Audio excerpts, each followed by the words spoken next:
Hi, I'm Steve Clemons, and I have a question. With Americans more divided than ever and facing an election where they choose between the least bad option, are we watching the end of the American era? Let's get to the bottom line.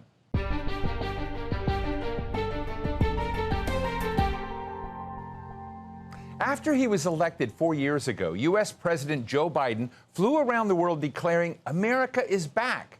But is it?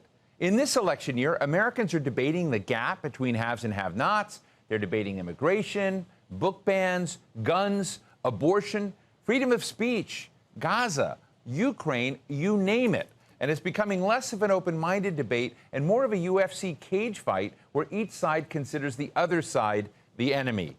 Couple all that with the far-right populism that's on the march on both sides of the Atlantic Ocean, and it makes the world wonder where America is going.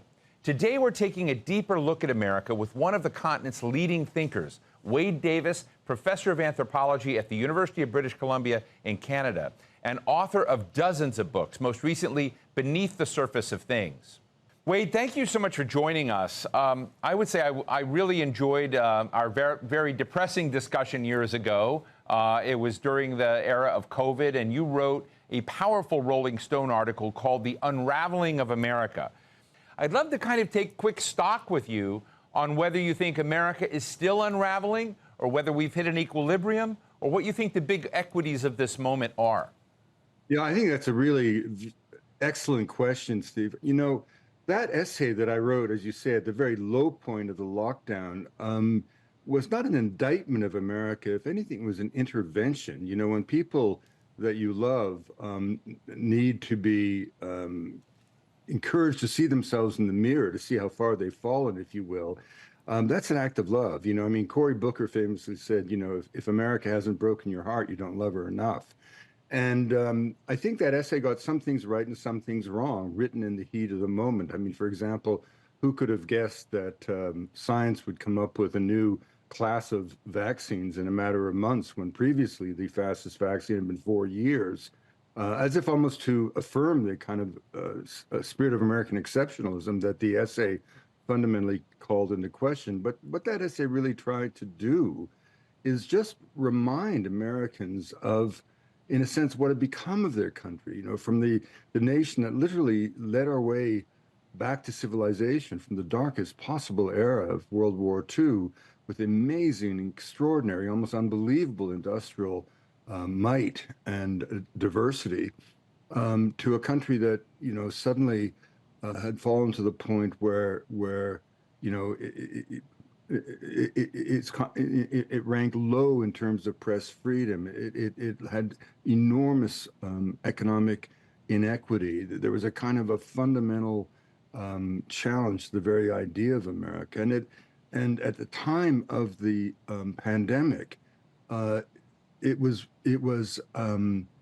performing very, very badly. And with the prospect of a Trump presidency on the horizon, things did not look very good. Now, in an incredible way, we stumbled forward, but we find ourselves, nevertheless, on the edge of yet another kind of abyss, if you will. I don't mean to be pessimistic, but you know, it's interesting to think back, Steve, beyond COVID, to the 1990s when, you know, the Berlin Wall fell and the Soviet bloc finally shattered, and we seem to be on the edge of a new kind of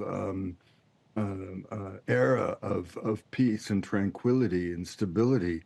And it's hard to imagine how the events in the wake of 9/11 stumbled one upon the other to find us where we are today with, you know, autocracy on the rise, a kind of unholy alliance of Putin and North Korea and Xi really threatening the very idea of democracy. And at the same time, within the United States, this kind of crazy election between two men who really ought to have stepped off the stage a long time ago.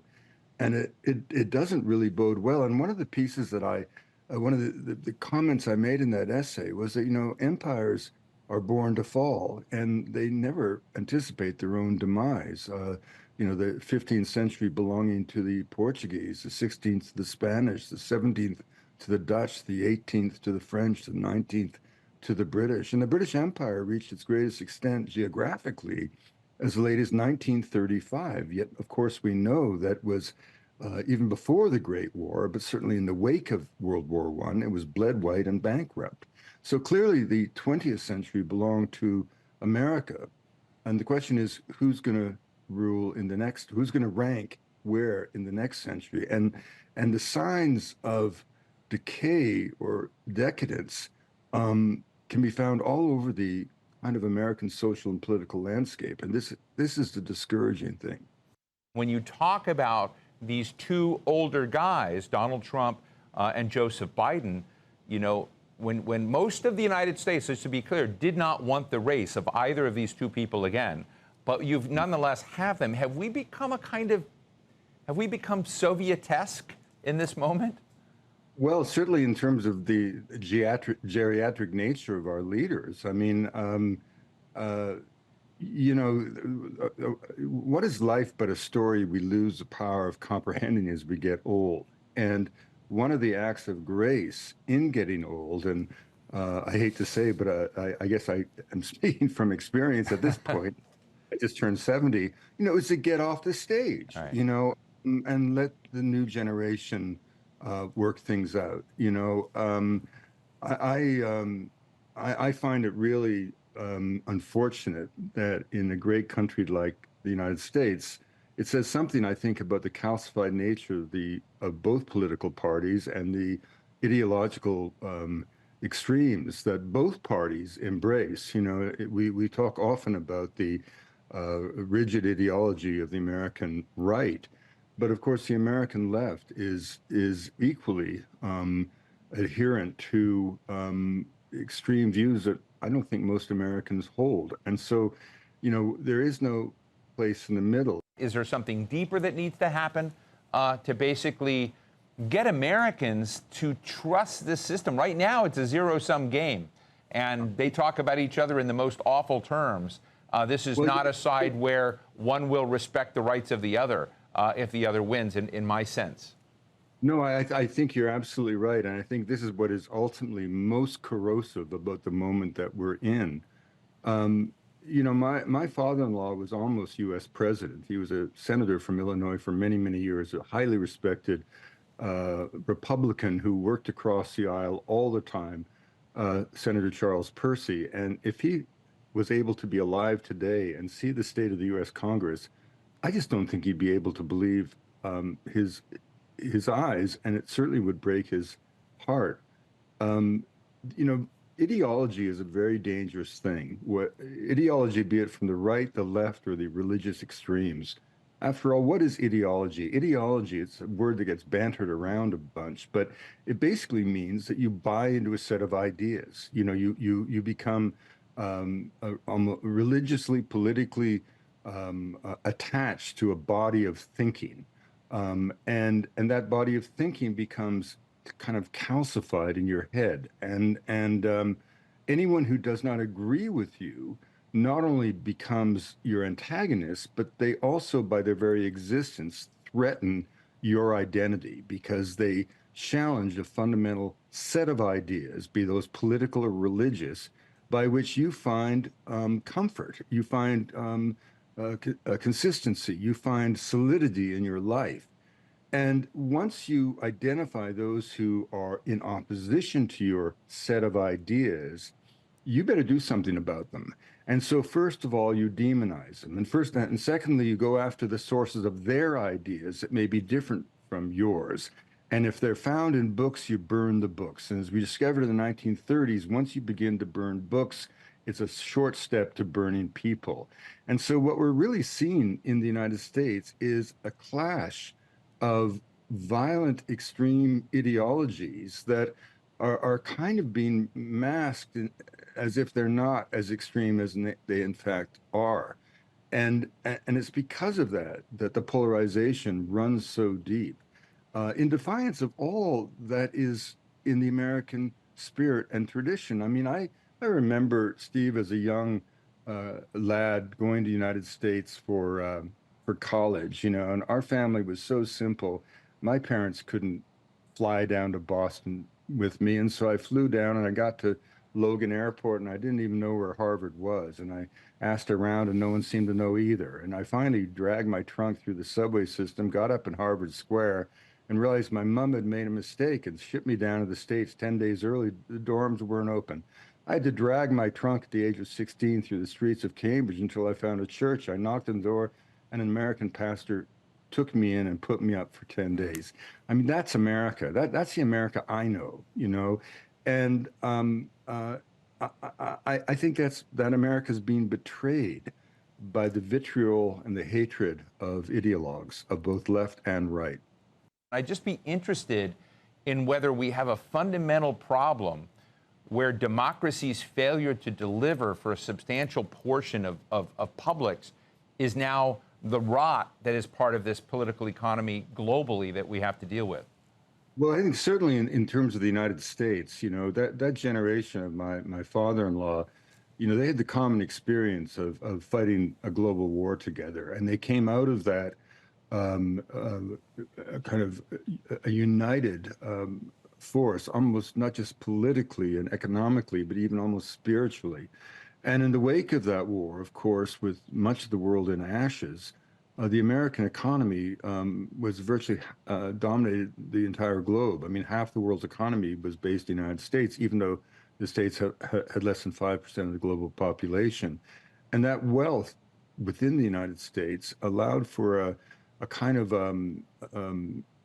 a contract between labor and capital that gave us a middle class. It gave us a weekend. It gave us a society where a working man could support a family, buy a car, buy a house, send his kids to good public schools.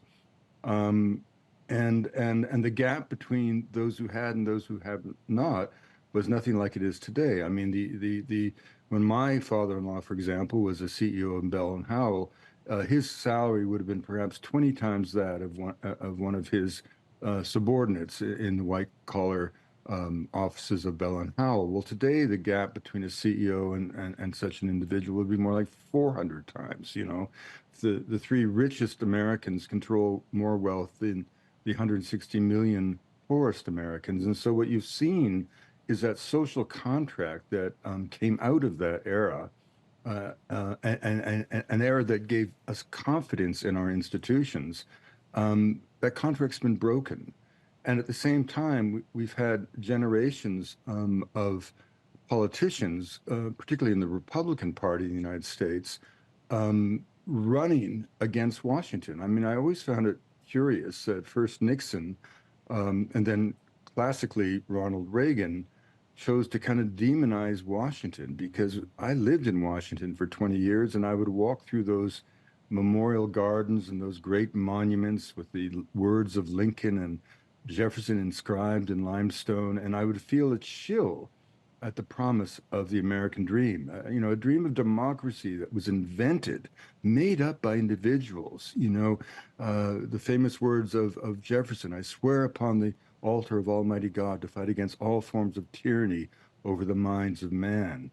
And that kind of dream of America was my dream of America. So I could never get how these politicians could get away with demonizing Washington, in a sense, for their own political gain. It seemed to me almost kind of like an act of treason, if you will.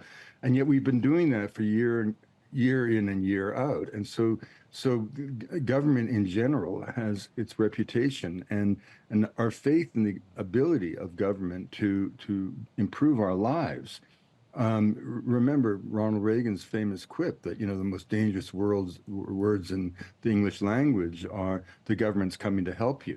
Well, that's not really true. I mean, the governments have done a lot of good. So what's going on, at least in the States, it seems, is that the fundamental institutions are being called into question. I mean, you can only call the U.S. Congress at this point a laughingstock. I mean, you can go up and down the Republican leadership, and the higher people are in that leadership, the less legislation they've ever proposed or managed to get passed. I mean, it's become a soapbox for personal aggrandizement, as opposed to a place where you went to do the hard work of governing and get laws passed to help the American people. How can a divided, deeply toxic American political system continue to support an America that's engaged in the world? I mean, doesn't that sort of basically spell out that no matter who wins, America's going to recede?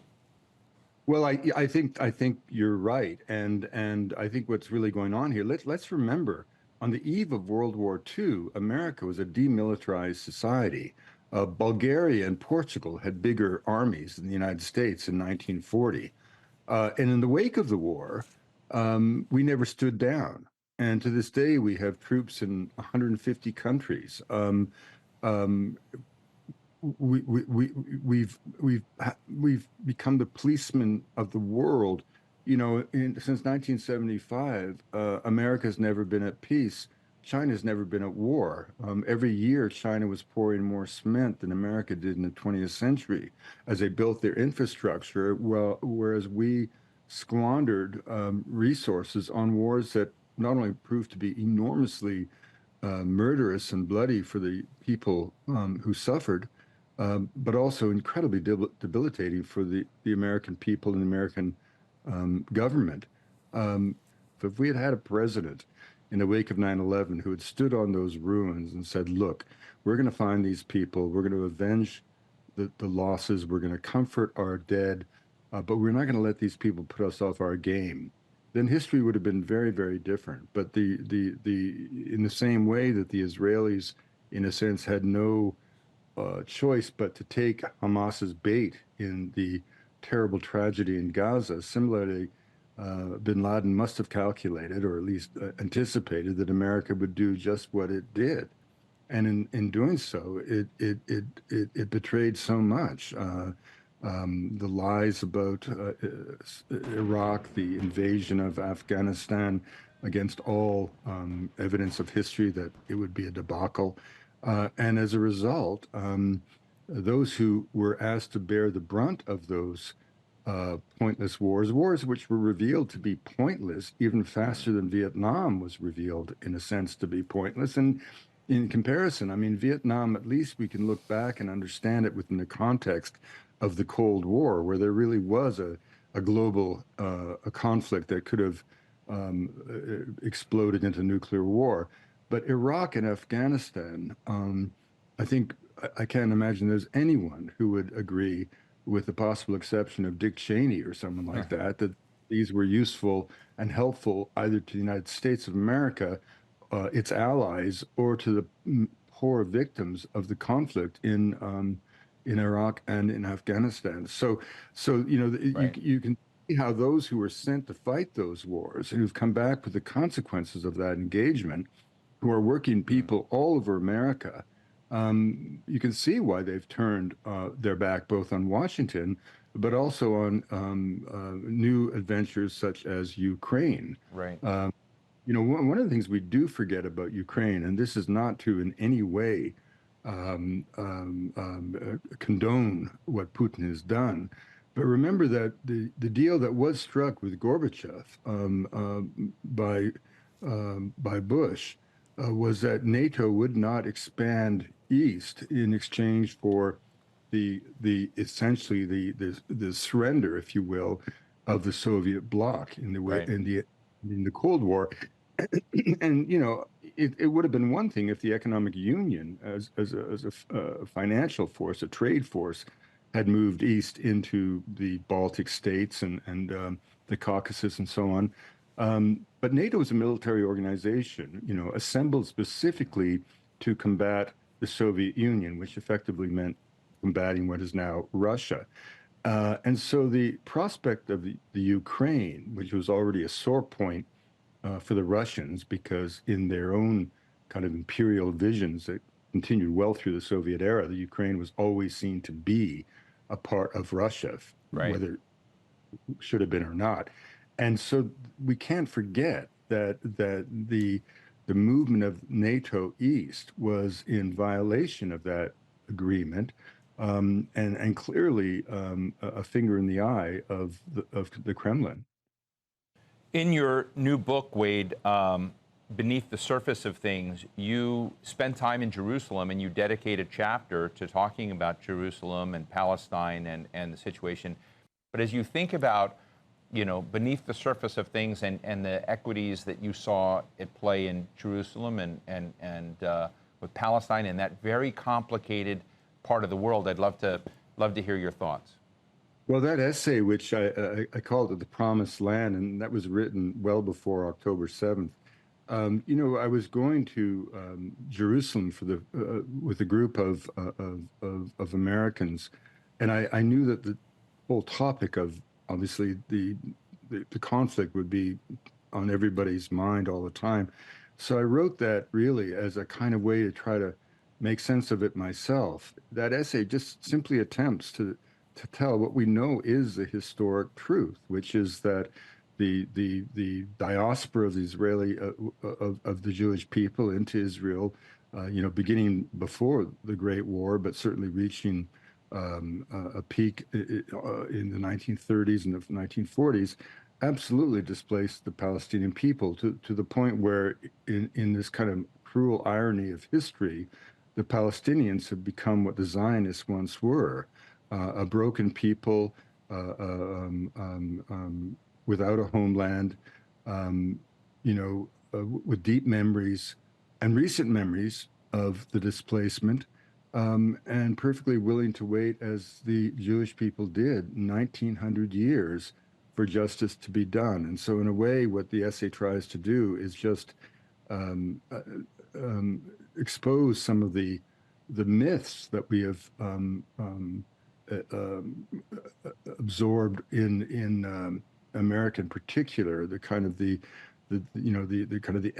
Exodus infused idea that the people who settled, the Jewish people who settled, did so in a sort of an empty homeland, or a homeland that had been laid waste by negligence by the previous inhabitants. Simply not the case, of course. But again, it anticipated the fact that this conflict just is not going to end. And there's a lovely quote, or a moving quote, from an Arabic scholar who says that we're always asked to why we continue to be so belligerent when Israel exists and the Israeli people have nowhere else to go. And he said that may be true, but to just roll over is to say that it was okay for people to come in and displace our parents from our land, and that to raise any issues, or even to point out that that is the historic fact that nobody can deny, is somehow to be labeled either belligerent or even as a terrorist, And so the essay laid the basis for what we see is going on in the terrible situation in Gaza. Well, we'll have to leave it there. I really appreciate your time. Social anthropologist Wade Davis, thank you so much for being with us today. It's always a pleasure to be with you, Steve. Thanks. So what's the bottom line? During the Cold War, the intense competition between the Soviet bloc and the American bloc kind of ironically kept the U.S. on its toes. Sure, it came out on top, but today, just 30 years later, America is struggling to stay there. The post-Cold War era is definitely over. If we were to name the era that we're entering now, I'd call it the Great Mess. America receding, China sort of rising, lots of power voids, lots of conflicts between nations and within nations. My guest is right. The world is rearranging itself as we speak. That's how to look at America as it braces for the people's decision here in November. And that's the bottom line.